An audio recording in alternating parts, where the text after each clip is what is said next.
Later on that afternoon, sad news spread through the village. The eldest of the elders, whom the group had considered the leader and chief elder, had fallen sick and would die soon if he was not brought back to health by a special medicinal plant.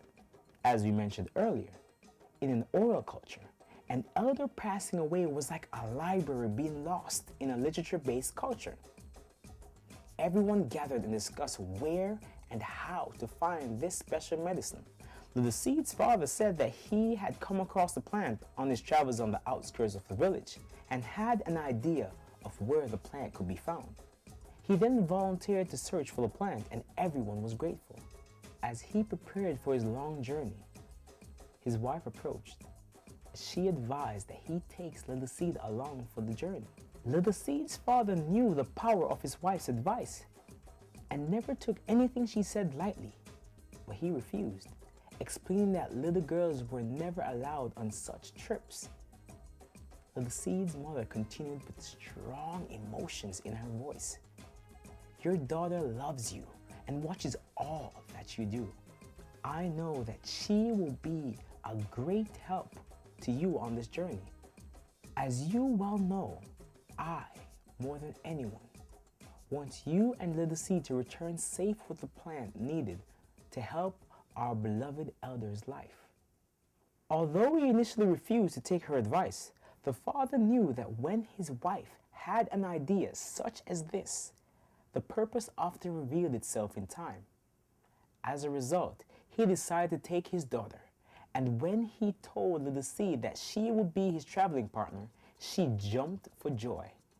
After their preparation, Little Seed and her father kissed her mother, brothers, and sisters goodbye. The sky was clear, calm, and open for all possibilities.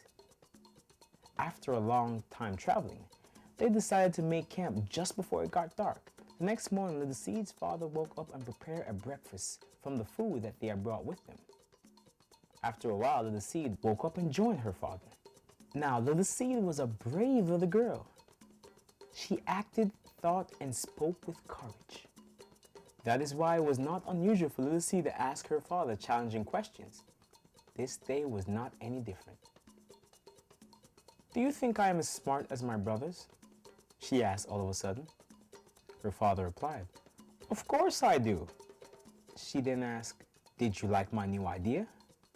Her father replied, You know I think your idea is brilliant. One of the most brilliant ideas I've heard in a long time. Little Seed paused for a moment, then asked her father yet another question. Do you wish I was a boy?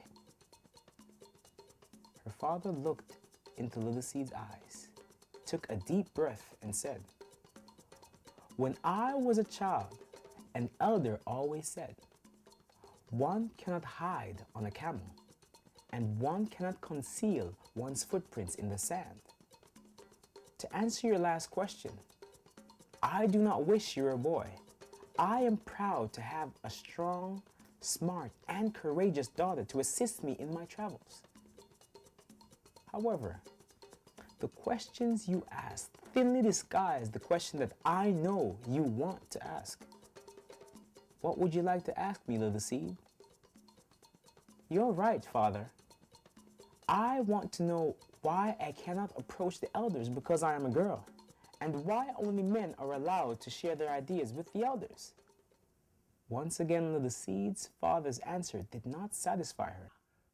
He simply told her that's how things had always been.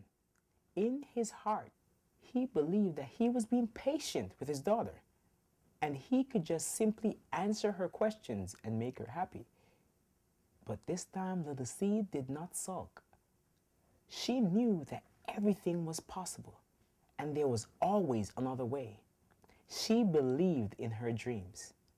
After breakfast, they continued toward the area to find the plant needed to help the chief elder in the village. Her and her father searched for hours. They came across a river, and Little Seed's father noticed that in the middle on a small patch of land grew the plant they were searching for.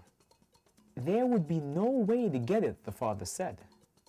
Little Seed then noticed a tree that bent over the river, which had one of its long branches over the small patch of land that had the plant they needed.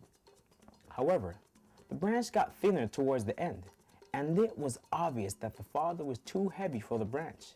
But little seed knew that with her size, she would be able to get to the plant without breaking the branch and falling into the river. She told her father, "Since I am much lighter than you, I will be able to get to the plant if I climb on that branch." At first her father refused, but eventually little seed convinced her father. He would allow her to climb the branch despite the fact that as a parent, the possibility of failure filled his mind. But he knew that she was able to succeed at this task and what was at stake if he returned to the community without the plant. The seed began to crawl carefully towards the end of the branch. When she reached the end, the branch slowly sank down to the bush that created the medicinal plant. She grabbed as much plant as she could and put it in a pouch she carried around her waist, all the while trying not to look into the raging river. She climbed back up to the top of the branch and made her way back to her father. He gave her a big hug.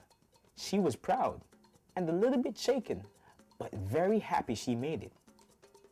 "I did it," the seed said with joy in her voice that filled her father with contentment. "Yes, you did. I could not have done it without you."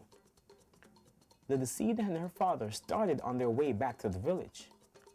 Upon returning to the village, the seed and her father made it a point to deliver the pouch with the medicinal plant to the healer who was caring for the elder that was sick.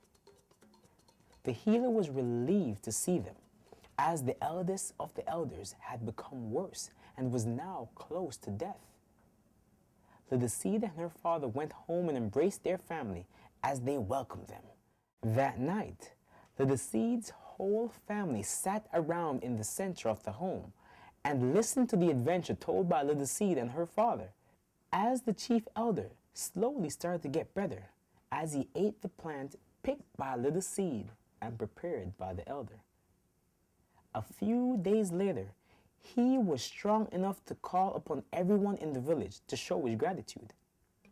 At this great gathering, the elder publicly thanked little seed's father for the effort in collecting the plant for the healer to prepare. After the elder finished speaking, little seed's father proudly told the story of the important role his daughter little seed played in the collecting of the plant. The chief elder was quite amazed at the story. The elder stood up. He said, "Bring the little girl to me. I will give a fine gift to the one who has helped to extend my life." The seed's father was pleasantly surprised at the eldest elder's request. He called upon his daughter, and she approached the elder with gladness in her heart and humility in her step.